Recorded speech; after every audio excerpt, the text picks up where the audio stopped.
Hi hello welcome to our channel. Today recipe brinjal gravy, கத்திரிக்காய் காரக்குழம்பு.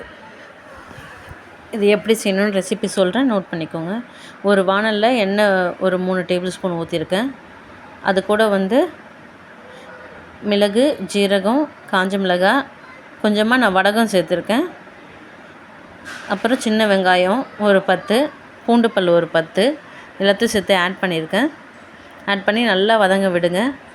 வெங்காயம் பார்த்திங்கன்னா நல்லா அந்த கண்ணாடி பதன்றாங்களோ அதையும் தாண்டி நல்லா கோல்டன் ப்ரௌன் கலர் ஆகணும். அப்போ தான் அந்த கிரேவி நல்லா டேஸ்ட்டாக இருக்கும், காரக்குழம்பு. இது கூட ஒரு 1/2 டீஸ்பூன் மஞ்சத்தூள் சேர்த்துருக்கேன்.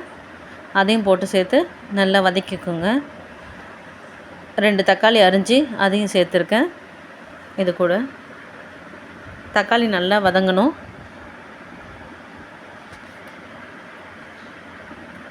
இது கூட ஒரு 1/4 மூடி தேங்காய் பொடியாக கட் பண்ணி அதையும் சேர்த்துருக்கேன். தேங்காயும் நல்லா வதங்கணும்.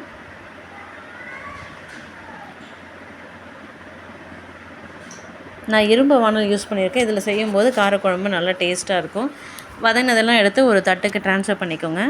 திருப்பி அதே வானலில் 3 டேபிள் ஸ்பூன் ஆயில் ஊற்றிட்டு, நான் கடலெண்ணெய் யூஸ் பண்ணியிருக்கேன். நீங்கள் நல்லெண்ணெய் யூஸ் பண்ணாலும் யூஸ் பண்ணிக்கலாம், நல்லாயிருக்கும். இன்னும் குழம்போட ஃப்ளேவர் நல்லாயிருக்கும்.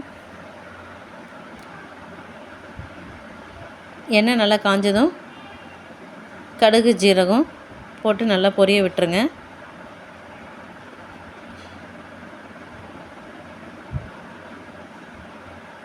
நல்லா பொரிஞ்சு வந்ததும் கட் பண்ணி க்ளீன் பண்ணி வச்சுருக்க கத்திரிக்காய் அதையும் இதோட ஆட் பண்ணிக்கோங்க. ஆட் பண்ணி நல்லா வதக்கிடுங்க.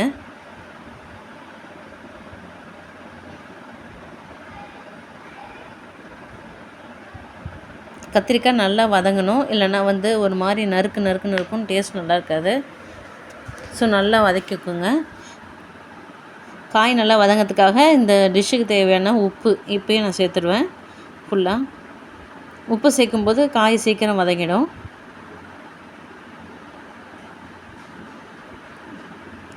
உப்பு ஆட் பண்ணிவிடுங்க.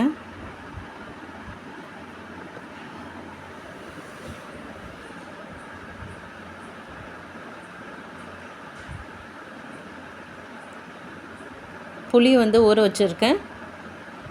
இப்போ அரைச்சி வச்சுருக்க பேஸ்ட் எடுத்து அதில் ஊற்றிடுங்க.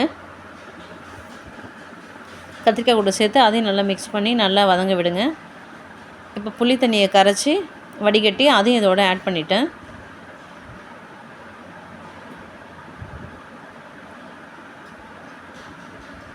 நல்லா கிளறி விடுங்க.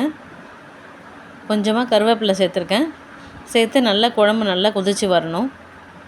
நான் காரம் எனக்கு பத்தலை, அதனால் 1 டீஸ்பூன் குழம்பு மிளகாய்த்தூள் யூஸ் பண்ணியிருக்கேன். உங்களுக்கு வேணும்னா அதை யூஸ் பண்ணலாம், இல்லைனா அது ஆப்ஷனல் தான். அவ்வளோதாங்க, நம்மளோட குழம்பு ரெடி ஆகிடுச்சு. கத்திரிக்காய் காரக்குழம்பு ரொம்ப சூப்பராக இருக்கும். ட்ரை பண்ணி பாருங்கள். ரொம்ப சிம்பிளான recipe. This video sponsored by பைமோட்டோ mobile app. Thank you. Thanks for watching.